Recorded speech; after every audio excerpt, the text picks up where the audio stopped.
आरती का अर्थ क्या होता है?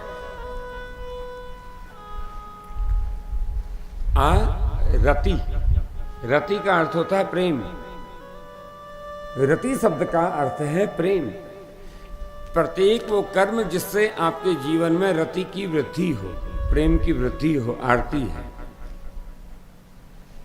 केवल रुई की बाती हो, घृत हो, अग्नि प्रज्वलित हो, कपूर लगा हुआ हो और गोल गोल घुमाना, है ना, गोल गोल जो घुमाते हैं ना हम, ये आरती नहीं है।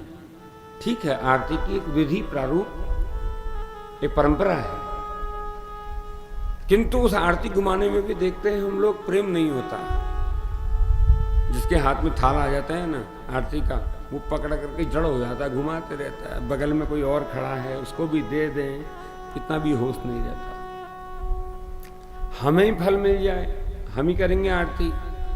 ये जो मैं भाव आता है ना, आरती चूक जाती है। बस थाल घूम रहा है गोल गोल, और जितना गोल घूम रहा है ना उतने बड़े शून्य जीवन में आते हैं। पहली बात तो आरती गोल घुमाई नहीं जाती। आरती की अपनी परंपरा है, कैसे आरती की जाए। 4 बार चरणों में आरती का दर्शन हो, आरती दिखाई जाती है वस्तुतः। 4 बार चरणों में, 2 बार हृदय प्रदेश में भगवान के, 1 बार मुखमंडल में, फिर चरणों में आ जाते हैं। आपका क्रम पूरा हो गया, दूसरे को थाल दे दो, लेकिन पकड़े हैं, दूसरा हाथ बढ़ा रहा है, बेचारा खड़ा है पीछे से, कब देगा कब देगा, कब देगी, पकड़ी है, पकड़े हैं बस। ये आरती नहीं है।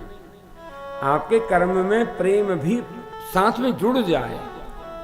आप जो कर्म कर रहे हैं उसमें प्रेम भी हो, और प्रेम तब होता है जब सबके प्रति समता होती है।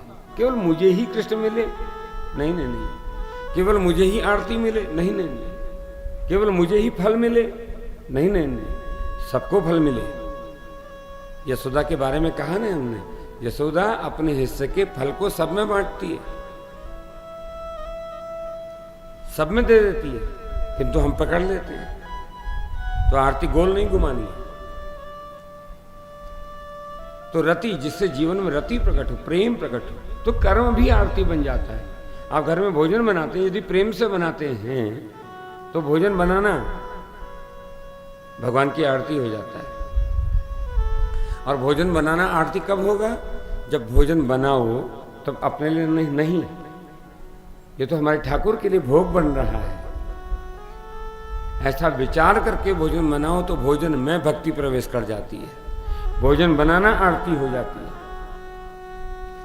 आप अपने घर में पोछा लगाते हो ना, झाड़ू पोछा, घर को बुहारते हो, पोछा लगाते समय, अच्छा पोछा लगाते समय कोई आ जाए, आपने पोछा लगाया है, आप लगा रहे हो, और उसी समय कोई चल के आ जाए तो क्या होता है? मन करता है ना जो हाथ में आए सर में मार दें,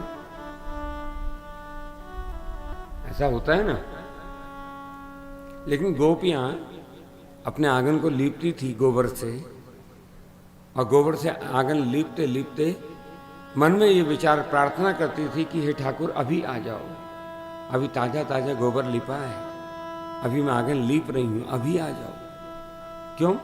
ताकि गोविंद आएंगे और उनके चरणों की छाप पड़ जाएगी, और उनके चरणों की छाप पड़ेगी, हमारे जीवन भर का प्रेम का एक साधन हमें मिल जाएगा। तो अपने घर के आंगन में, अपने घर के कमरे में पोछा लगाना भी भक्ति बन सकता है, यदि प्रार्थना हो जाए कि हम घर बुहार रहे हैं, हे गोविंद आप आ जाओ, आपके चरणों की छाप बन जाएगी, तो पोछे लगाने में भक्ति प्रवेश कर जाती है, पोछा लगाना भी भक्ति हो जाती है। तो ये भी आरती है।